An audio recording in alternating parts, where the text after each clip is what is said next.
les vamos a ir presentando. Por ejemplo, está con nosotros Tom Horsey, Managing Partner de Eonic Fund. Por favor, el escenario, un aplauso para él. Te ha tocado, el primero. También recibimos a Cristina Reina, Managing Director de Arcano. Cristina, ¿qué tal? Bienvenida. Fuerte aplauso para ella. A continuación recibimos a Javier de Pro Rueda, el CEO de Fundalogy. Al escenario, por favor, creo que está todavía poniéndose el micro. Pues vamos a saltar a Rafael Miranavas, Head Santander Startups de Santander Empresas. ¿Cómo está, Rafael? Nos acompaña también en este panel Daniel Escacena, director de Andalucía Emprende. Daniel, ¿qué tal? Bienvenido. La hemos anunciado al inicio, lo vuelvo a hacer. Paloma Castellano, directora de Guaira España, de Telefónica Ventures. Paloma, un placer verte, como siempre. Y creo que estamos todos, porque no sé si está Javier. No, pues estamos todos. Yo le cedo la palabra al moderador, que entiendo que es Daniel. Sí. Vamos a por ello. Te libero el escenario y todo tuyo. Fuerte aplauso, por favor. Muchísimas gracias. ¿Se escucha? Perfecto. Yo a Javier lo he visto antes por fuera. Supongo que no sé si se habrá ido la hora o ha tenido algún problema. Se incorporará. No voy a presentar a los miembros de la mesa, que lo acaba de presentar la conductora del acto, y como vamos justito de tiempo, yo creo que vamos a meternos en faena en esta mesa tan interesante sobre las tendencias de inversión de startups en España. A lo cual, como estamos trabajando mucho en el ámbito de innovación, y a mí me ha tocado moderar y va a ser más cómodo seguramente para mí, en vez de presentaros a cada uno de los componentes de la mesa, le voy a pedir a cada uno de ellos que quién mejor para presentarse que ellos mismos. Así me subcontrato un poco de mi actividad. Y en un minuto que nos contéis quiénes sois, de dónde venís y vuestros antecedentes. Si queréis, empezamos por Tom. Vale, que soy Tom Horsey, como pone ahí, pues Managing Partner de Eonic Fund. Nosotros somos un fondo enfocado en etapas tempranas, siendo más proactivos en cuanto a la búsqueda de deal flow fuera de Madrid y Barcelona. Estamos ubicados en Sevilla, soy inglés, a los que no lo saben, y estamos muy centrados en intentar ayudar al máximo las startups donde invertimos, invirtiendo tickets iniciales de 100.000 euros y con capacidad de follow-on en una empresa individual de 600.000 euros de momento. Bien, Cristina. ¿Qué tal? Buenos días. Encantada de estar aquí con vosotros. Yo soy responsable por intentar resumirlo, lo pensaba esta mañana, de canalizar el potencial de Arcano como casa de servicios de inversión hacia la gestión de vehículos de inversión que tienen detrás fondos de origen público, ¿no? Yo creo que mejor comentamos un poquito luego sobre vehículos concretos, que tenemos ahora uno invirtiendo en innovación en Andalucía. Pero bueno, probablemente más interesante sea que os cuente de Arcano digamos, el componente tecnológico que tiene la casa, ¿no? Es una casa de servicios financieros independientes con dos áreas fundamentales: banca de inversión, que tiene pues asesoría, advisory a empresas, tamaño mediano, todos los sectores, pero siempre con un componente de innovación y digitalización muy importante, ¿no? Ahora mismo se ha cerrado hace poco, que se ha anunciado el asesoramiento en una operación, la venta de Go Supplies, que no sé si la habéis visto en prensa, pues es un buen ejemplo de un tipo de operación en la que estamos, ¿no? Y luego tenemos la parte de gestora de activos, donde gestionamos vehículos de inversión, mayoritariamente privados, de fondos privados. Desde este área tenemos un área de Venture Capital que hace mucha inversión en otros fondos de Venture, más que inversión directa, aunque hace coinversiones también. Ahí llevamos más de 10 años de experiencia en el sector, enfocados en Europa, en su inversión en Europa y en Estados Unidos. Desde este área de gestión de activos lanzamos una estrategia de gestionar vehículos de inversión que tienen detrás fondos prácticamente de origen público, no vamos a decir al 100%, pero abrumadoramente públicos, ¿no? No como otros vehículos que hay en mercado ahora al 49,51. Y estamos invirtiendo ahora este fondo que comentaba antes, que es un fondo de innovación que invierte solo en Andalucía. Y bueno, es un poco el motivo de mi presencia en este foro. Muchas gracias, Cristina. Se ha incorporado también Javier. Nada, bienvenido a esta mesa, Javier. Si queréis, continuamos con Rafael. Vale, pues nada, lo primero, Rafa, por favor, que todo el mundo me llama Rafa. Yo vengo Banco Santander, yo creo que es una casa conocida aquí en España, Banco Centenario, y represento una... bueno, y somos unos emprendedores perennes, yo creo, ¿no? Somos una startup perenne porque pues es un banco que nació en Cantabria, en un sitio pequeñito, siendo un banco pequeñito, y como sabéis, pues tenemos una historia saltando a distintos negocios en países, etcétera, y la última aventura que hemos emprendido ha sido la de crear Santander Startups, que es nuestra propia startup dentro de la casa, una nueva división para atender a las compañías emergentes, que yo caracterizaría sobre todo en que hemos puesto mucha ilusión y mucho énfasis en poder estar desde las fases más tempranas, desde lo más pequeñito hasta lo más grande, ¿no? El banco tiene capacidades para estar pues, en distintas geografías, salidas a bolsa, etcétera, pero nos faltaba un poco también ponerlo a disposición de las compañías en fases más embrionarias, ¿no? Más pequeñitas. Entonces, nosotros cubrimos todo ese espectro y yo soy el irresponsable de esa gestión. Muy bien, muchas gracias, Rafa. Pues nada, con Paloma, cuando quieras. Antes de nada, muchísimas gracias por tenernos aquí. Bueno, yo soy la directora de Guaira España. En Guaira llevamos ya 13 años. Tengo además la suerte de haber estado desde el principio en este proyecto, que la verdad es que nos enamora a todos los que participamos en él. Entonces, Guaira somos el CVC de Telefónica. Nacimos como aceleradora con un objetivo también global desde el principio, una marcha global. Tenemos presencia tanto en España como en Europa, en Inglaterra, en Alemania, en toda Latinoamérica, en Brasil. Y hemos invertido en más de 1000 startups a lo largo de estos 13 años de historia que llevamos. Invertimos en etapas iniciales, normalmente tickets de hasta 350.000 euros, en compañías, siempre coinvirtiendo con la mayoría de los que estáis por aquí, que veo algunos con los que hemos coinvertido ya. Y nada, buscando siempre cosas que tengan algún tipo de encaje con Telefónica o con nuestros clientes. Somos el canal de innovación abierta, ¿no? Donde intentamos hacer llegar la innovación de las startups a Telefónica y a sus clientes. Qué bien, Paloma. Pues nada, 1000 inversiones. Esperemos que cuando salgas de aquí sean 1010 o 1020. Hombre, creo que sí. Bueno, y mucha startup andaluza. Tenemos una presencia bastante destacada en la región, claro. Bienvenida en Andalucía. Javier, cuando quieras te presentas. Muy bien, pues nada, se escucha, ¿no? Sí. Encantado de estar aquí compartiendo este rato con vosotros, con todos los que están aquí. Y bueno, yo soy director financiero de la Fundación Unicaja, también soy director general de Fundalogy.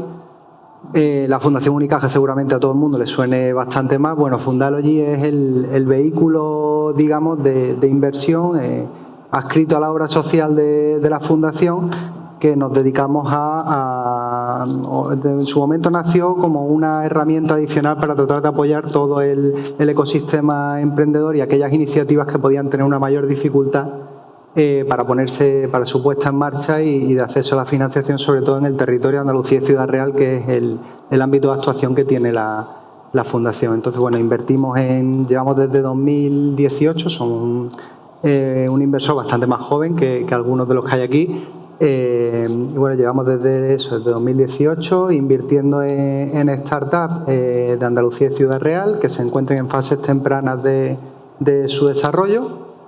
Me gusta hablar más de fases tempranas que de semilla, presemilla, etcétera.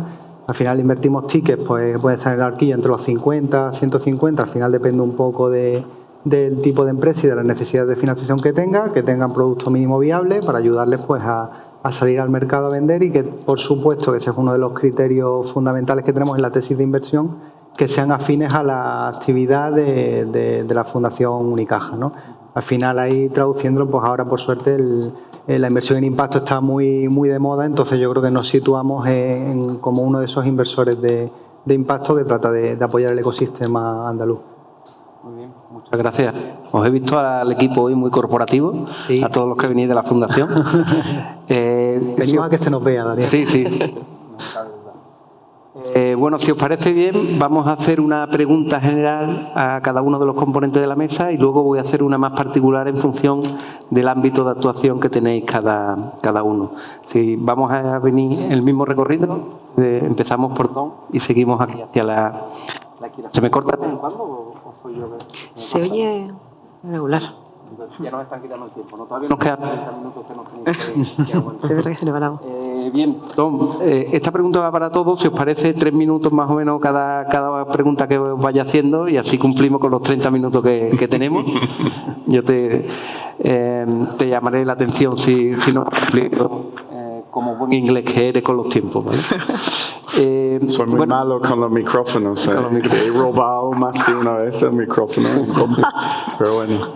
Bueno, la tendencia que tenemos o hemos tenido en España en inversión en startups ha ido aumentando a lo largo de estos años. Sí es cierto que según los últimos datos el número de operaciones es más bajo y la inversión extranjera quizás también es algo más baja. En estas nuevas tendencias de inversión, ¿qué ámbitos o sectores consideras desde tu punto de vista más atractivos aquí para los que están escuchando hoy? Pues empezando con el tema de la cantidad de inversión, yo creo que el año empezó, por lo menos en etapas tempranas, con un poquito más de actividad. Yo personalmente noto un poco de deceleración en cuanto a la inversión. Pero bueno, en cuanto a tendencias, lo que a mí me asusta un poco es todo lo que viene a raíz de inteligencia artificial, ¿no? Que he visto, no sé si Jesús está por aquí, pero he visto uno de nuestros founders trabajando en una empresa X, ¿vale? Pero que montó en una semana, sin ser programador, una solución que empezó a vender en la primera semana, siendo una solución totalmente basada en inteligencia artificial, ¿no? Entonces, cuando yo reviso nuestra cartera de inversiones, digo, joder, ¿cuántos de estos se van a ver totalmente, yo qué sé, atravesado por este tema, ¿no? Me asusta un poco, o sea, me asusta de nosotros siendo profesionales de Venture Capital. A ver si un algoritmo lo puede hacer 10 veces mejor que nosotros dentro de 10 años. Espero que la parte humana, ¿no? Y esa es mi pregunta concreta, ¿no? Pero entonces, diciendo eso, una de las cosas que he notado en nuestra cartera, y no ha sido a propósito realmente, es que hemos terminado invirtiendo en empresas que tienen un pie en lo físico y un pie en lo digital, ¿vale? Si te pones a pensar, hay muchas empresas que pueden tener este tema, ¿no? Claramente quien trabaja en un producto físico lo puede tener, pero alguien, por ejemplo, que está trabajando con establecimientos físicos también lo puede tener. Y eso creo que te permite un poco de barrera de entrada a la competencia de Bangladesh, Pakistán, China, Chile, Canadá, donde sea, ¿no? El resto del mundo. Entonces, no sé si lo podemos llamar una tendencia como tal, pero si yo fuera un emprendedor ahora mismo lanzándome a un nuevo proyecto, creo que me metería en algo que tenía un poco ese pie en el físico y el pie en lo digital, ¿sabes? Es un poco lo que pasa en cripto, ¿no? Si miras los grandes proyectos de cripto de hace 2 años, ¿cuántos de ellos siguen siendo grandes hoy en día? ¿Por qué? Porque hay competencia global, inmediato y totalmente digital.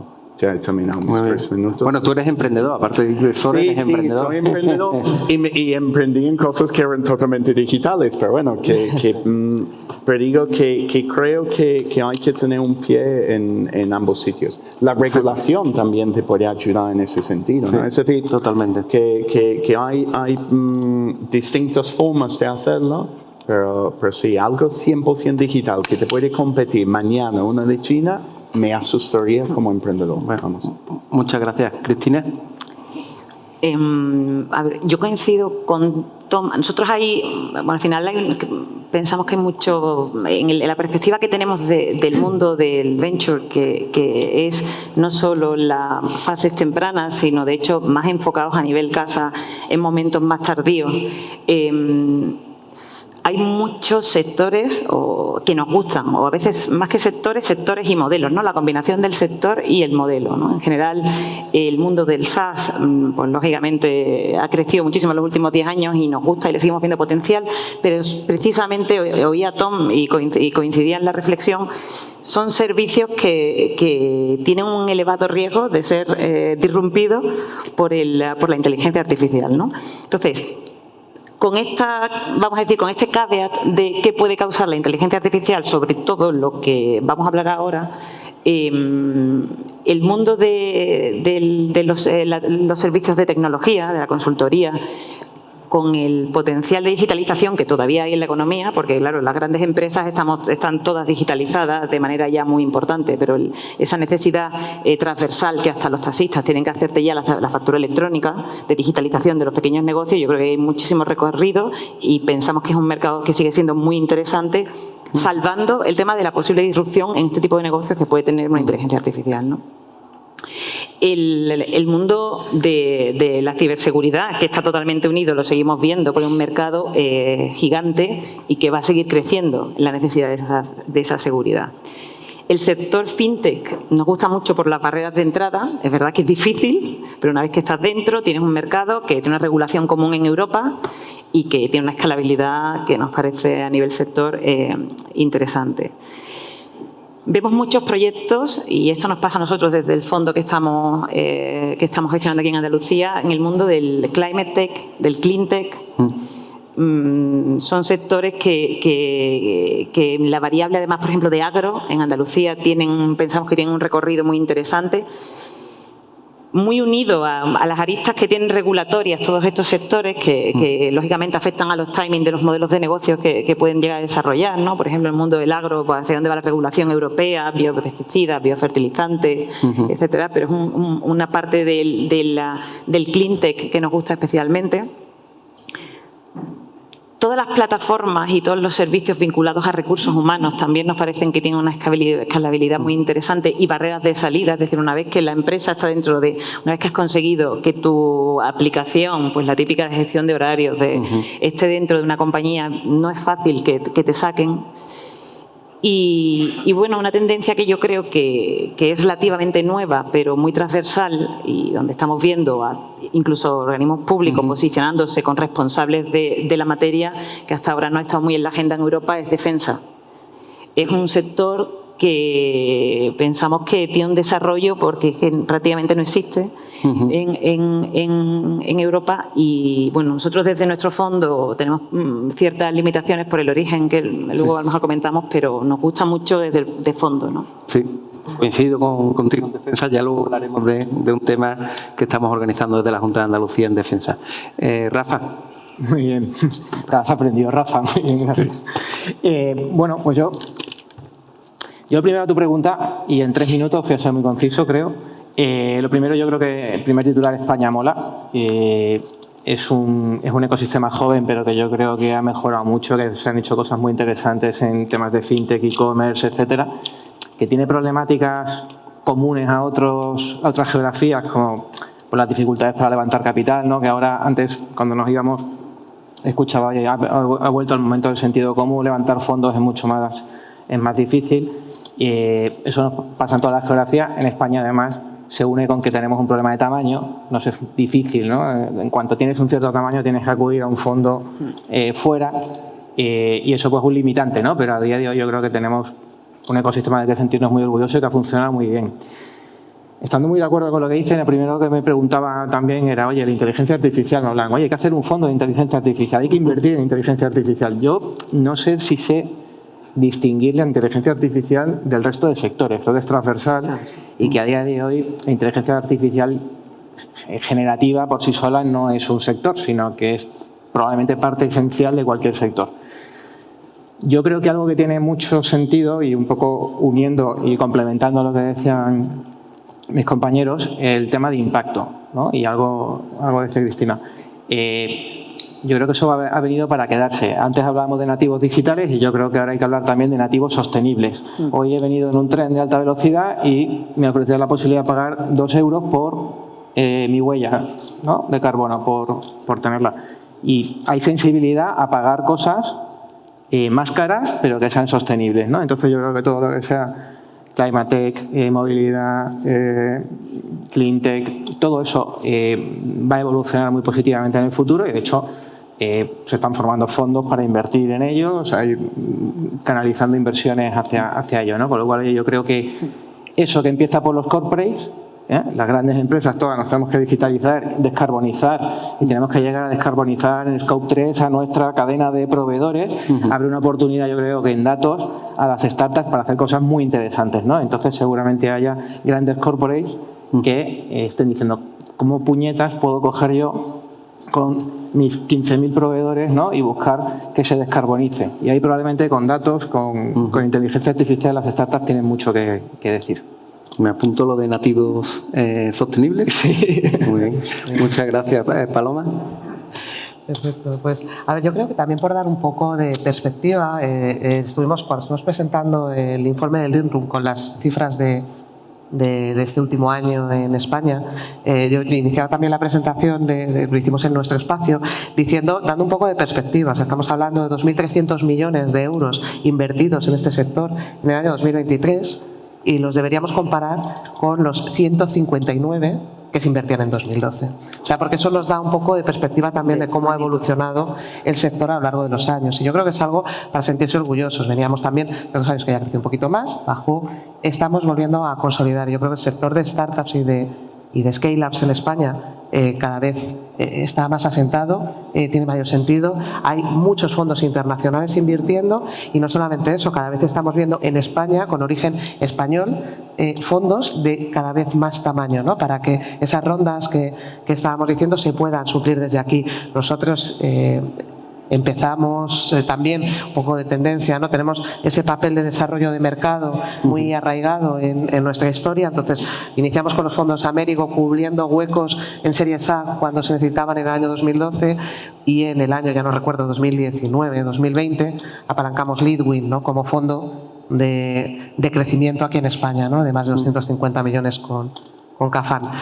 Entonces existe, o sea, hay muchísimo talento en España, ya no solamente que lo veamos nosotros, lo dice el mercado, ¿no? Que es muy importante y gente que ya ha pasado por otras scale-ups y que es capaz de repetir los ciclos. Entonces hay mucho talento emprendedor que sabe hacer las cosas.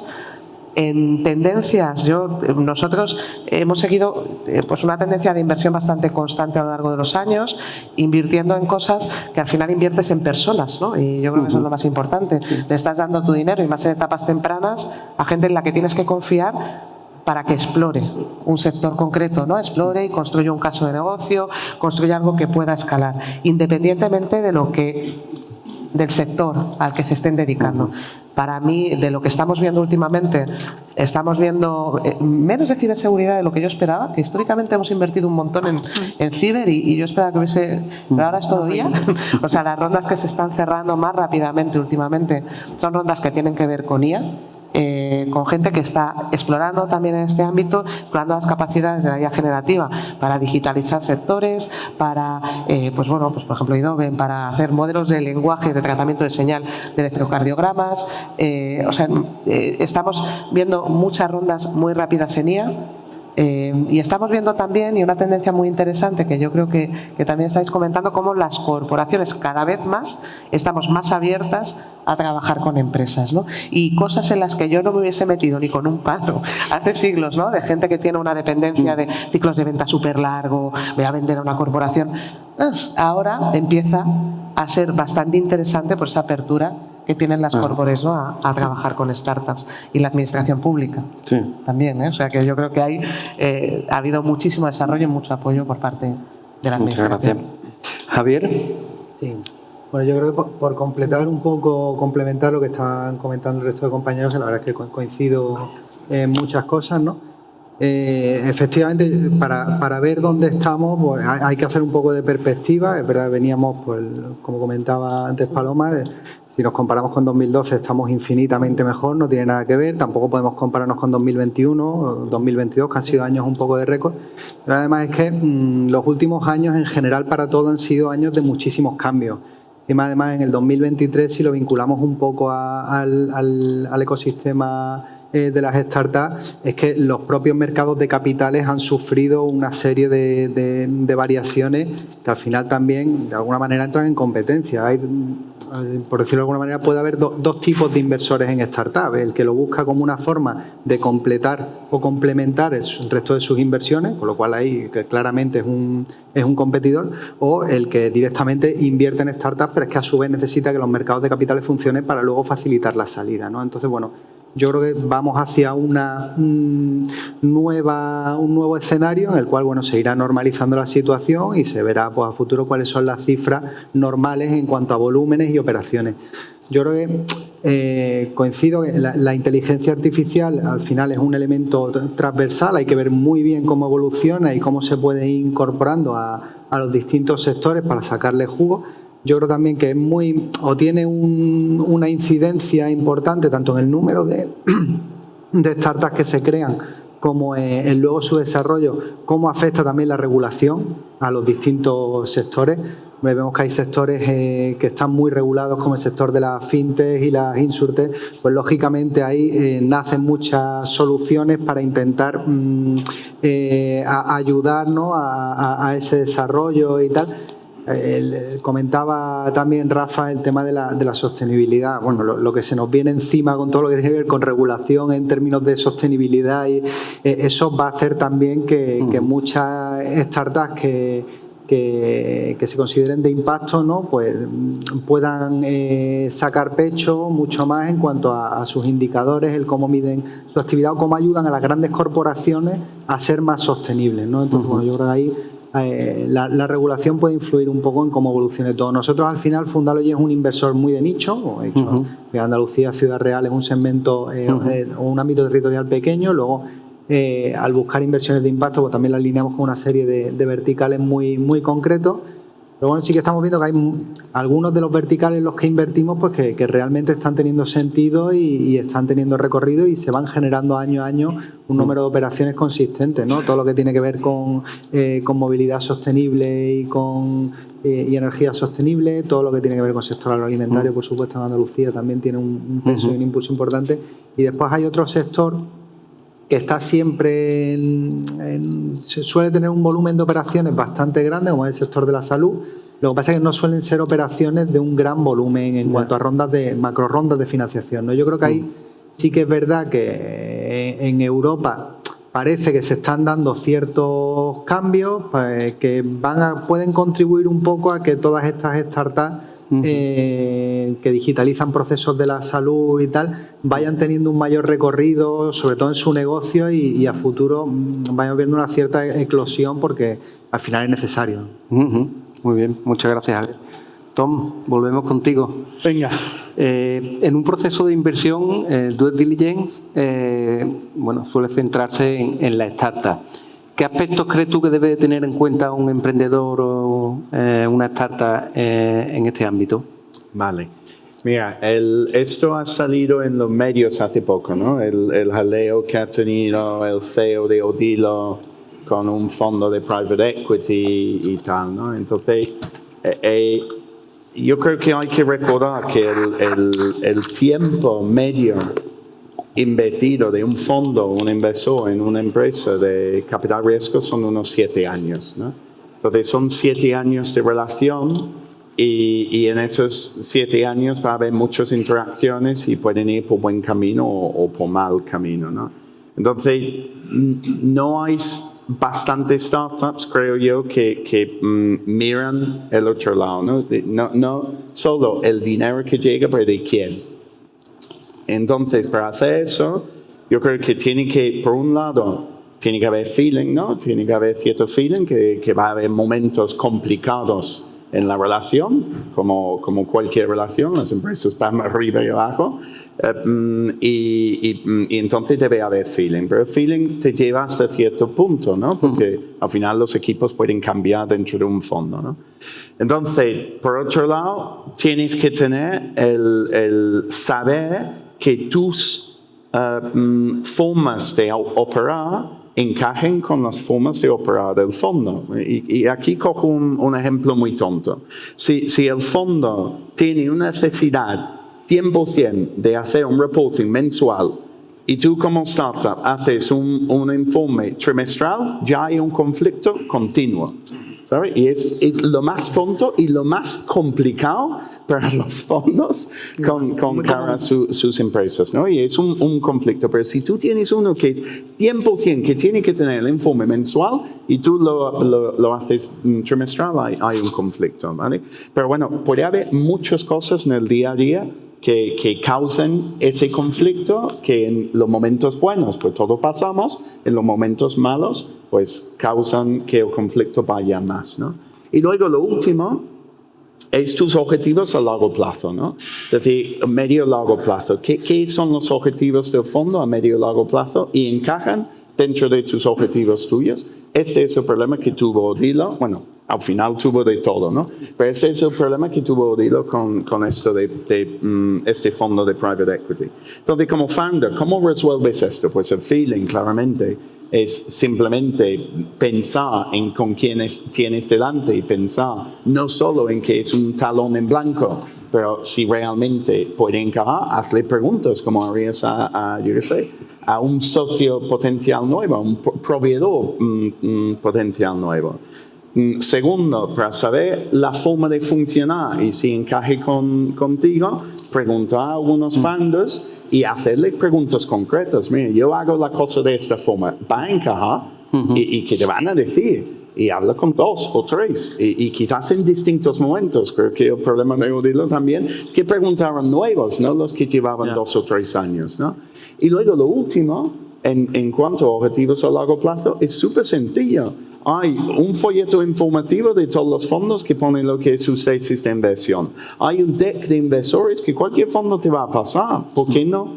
¿Sabes? Y leyendo esa información, sabes perfectamente cuáles son sus objetivos a largo plazo. Por lo cual, estamos hablando de quizás un trabajo de media hora, 45 minutos, que puede ser la diferencia entre un fracaso y un éxito para tu startup. Y casi ningún fondo lo hace. Entonces, los fondos que están, apunta, recuerda y lo hacéis, porque no hacerlo os puede llevar por muy mal camino a lo largo de los años. Y si no, busquen en Seed Rocket, creo que fue Seed Rocket, no, ITNIC, la entrevista con el CEO de Odilo y ya verás un poco los problemas que pueden ir surgiendo, ¿no? Muchas gracias, Tom. Muy práctico, seguro tus consejos. Cristina. Estáis gestionando un vehículo de inversión de 55 millones de euros. ¿Nos puede explicar cómo funciona y en qué se diferencia de otros? Os comentaba antes que Arcano al final gestiona vehículos de inversión que tienen fondos privados. Cuando digo fondos privados, pues son los fondos de las aseguradoras, de las fondos de pensiones, de familias, ¿no? Esa ha sido la actividad tradicional, pero desarrollamos una estrategia que es esta estrategia que gestiona vehículos de inversión de fondos públicos, que al final nuestra obligación, y yo creo que aquí, Daniel, tú también la conoces bien, es gestionar esos fondos públicos como si fueran privados, siguiendo unas reglas de funcionamiento propias, porque son dinero público, pero al final con esa vocación pues, de obtener una rentabilidad adecuada a la inversión que hagamos, ¿no? Dentro de esa estrategia empezamos a gestionar hemos empezado a gestionar este vehículo en primavera. Si miramos las cifras de que ha pasado en el 23, y yo creo que el 24 se va a notar más todavía, ha habido bastante intervención de dinero público, ¿no? Está claro que en Europa la innovación y la tecnología es una preocupación geopolítica, diría ya, ¿no? Realmente de estrategia global en hacia dónde va Europa y cuáles son las debilidades y dónde tiene que reforzarse, ¿no? Entonces hay una canalización pública de dinero brutal. Lo nuestro es un ejemplo, pero yo creo que todos conocéis la actividad que realiza ENISA con los participativos, las inversiones directas que hace CEDETI, el Next Equico, y luego creo que también hay aquí mucho fondo que ha recibido fondos y coinvierte privado y público, dinero privado y dinero público, pues de FACE, de ICO. Ahora hace poco salió la noticia del BEI que le ha dado 350 millones a Mundi Ventures, que es una gestora española, para invertir en growth. Hay mucho dinero público. Lo nuestro es un caso diríamos, particular, porque estamos gestionando vehículos que no son... Somos una gestora privada que está gestionando vehículos que no son 50% o 49% público, 51% privado, sino que estamos haciendo prácticamente 100% público, ¿no? Entonces, esto lógicamente conlleva ciertas variaciones.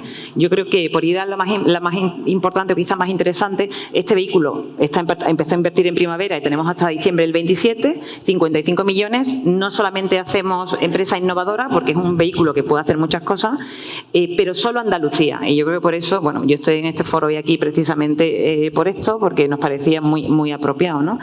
¿Y qué diferencia tiene? Porque al final es un fondo. Pues la primera es que te puede hacer todo tipo de capital. Tú tienes fondos que te hacen equity, normalmente igual te hacen también convertibles, o tienes fondos financiadores que hacen solo financiación y a lo mejor tienen equity kickers en las estructuras, pero que solamente hacen deuda.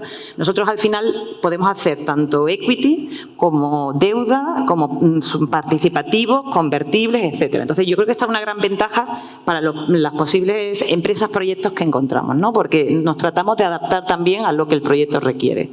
Otro tema que me parece interesante, y aquí lo hilo con lo que comentaba Tom de la due diligence del fondo, ¿no?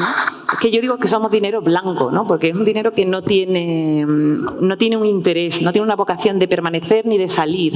Es un dinero que está realmente para que esa empresa desarrolle su proyecto, el crecimiento en el caso del mundo de la startup, y cuando podamos salir, saldremos, pero no tenemos horizontes que presionen. Bueno, en el largo plazo, hablando 10 años, sí, pero son horizontes bastante amplios, ¿no? Desde un punto de vista práctico, también importante, no tenemos restricciones temáticas. Si fuera un fondo privado diría que somos agnósticos. Invertimos en todos los sectores porque no tenemos una restricción. Lógicamente, como nuestros fondos, el origen, no lo he dicho, son FEDER, si me traen un negocio de armas y munición, pues me las voy a ver y me las voy a desear, por mucho que nos encaje. Pero tenemos restricciones más regulatorias que de otro tipo. Podemos poner hasta 10 millones por inversión y en el caso de equity, que yo creo que es lo que interesa en este foro, nunca más de un 25% de la ronda, ¿no? Necesitamos privados que entren con nosotros. Aquí nos parecemos a los CEDETIS un poquito, aunque somos distintos. Entonces, bueno, me parece un vehículo muy interesante para aportar capital adicional a lo que ya se está moviendo. Hablamos de que falta dinero y hablamos de que falta dinero en España, sobre todo para rondas de cierto tamaño. Sí. Nosotros podemos llegar a esos 10 millones, lo cual lo que buscamos son empresas que estén haciendo rondas de tamaño. O sea, justo estamos en ese nicho que la realidad es que tampoco hay tanto, ¿eh? Muy bien, muchas gracias, Cristina, con lo que has hablado y los 55 millones. Oye, no sé si me he pasado, porque estoy viendo aquí que quedan 4 minutos. Pero como estabas hablando de tanto dinero, pues me quedé escuchando. Te va a costar cruzar aquella puerta sin que te paren varias personas de las que están aquí. Con la matrícula. Rafa, cuando hablamos de la banca, tradicionalmente se ha financiado, bueno, pues empresas tradicionales, ¿no? Y negocios más tradicionales.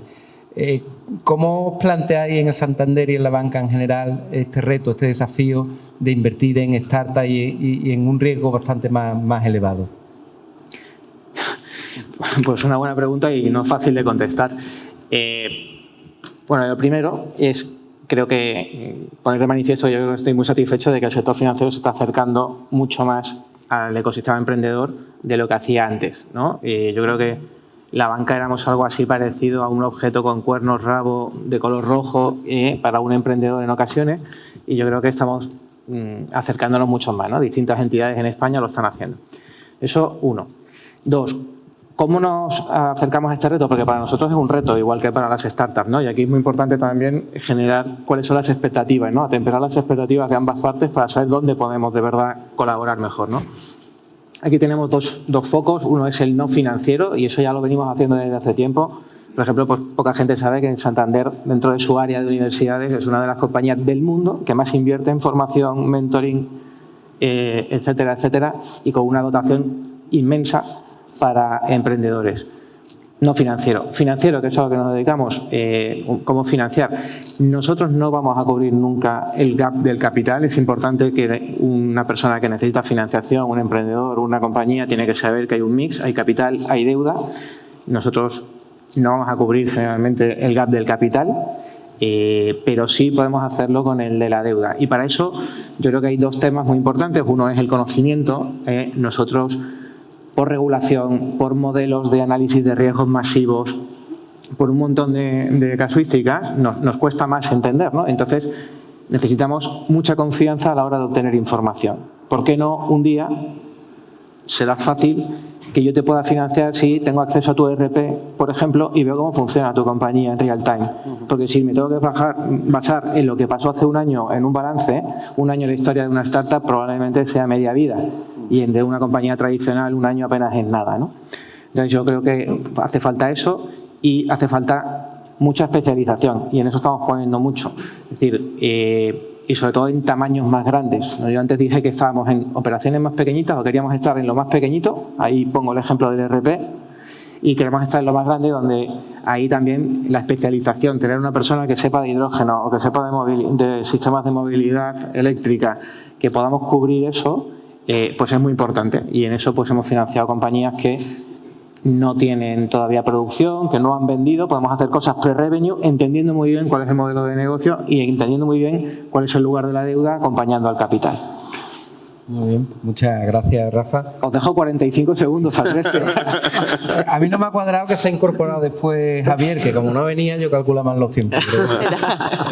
Paloma, vamos contigo. En el tema de aceleración y el escalado internacional, ¿cómo estáis ustedes apoyando y cómo lo hacéis?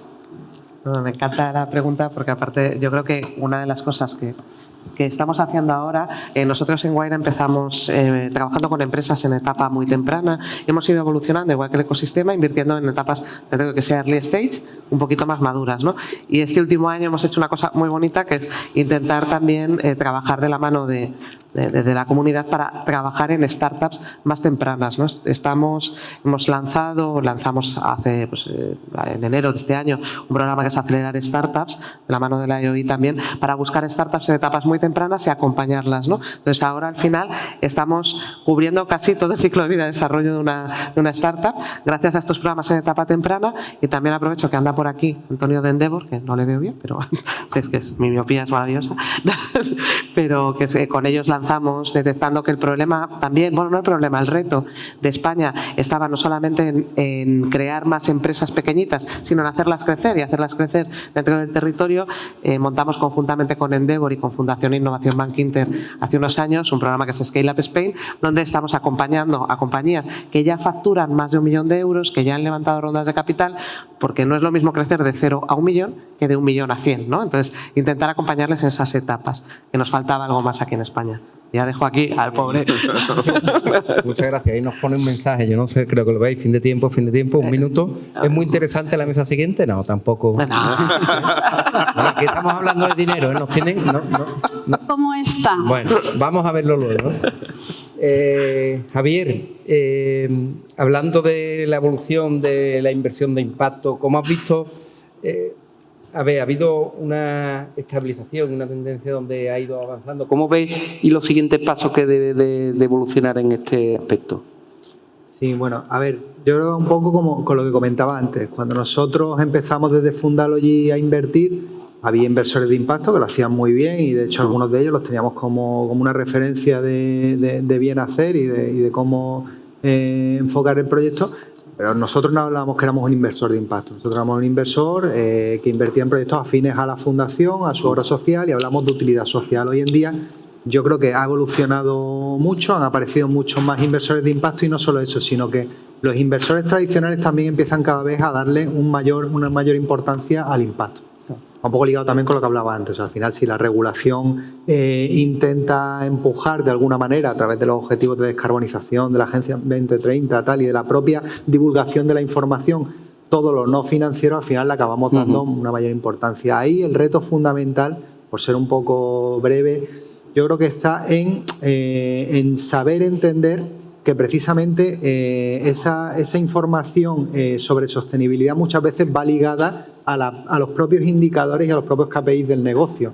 Con lo cual, sin complicarnos la vida en exceso, porque las grandes corporaciones tendrán muchos medios para hacerlo y tal, pero pensando en las startups, pues a lo mejor no tanto, ¿no? Y de hecho ellos pueden servir de solución para las grandes corporaciones. Sin complicarnos la vida mucho, somos capaces de identificar muy bien cómo medimos el impacto de nuestra startup, de nuestros clientes o de las grandes corporaciones a las que les vamos a prestar un servicio, que nos van a invertir incluso. yo creo que ahí vamos a tener mucho ganado y es donde puede estar el mayor recorrido en ese sentido. Muy bien, pues muchas gracias Javier, Paloma, Rafa, Cristina, Tom. Un placer moderar esta mesa, un aplauso para ello y muchas gracias a todos.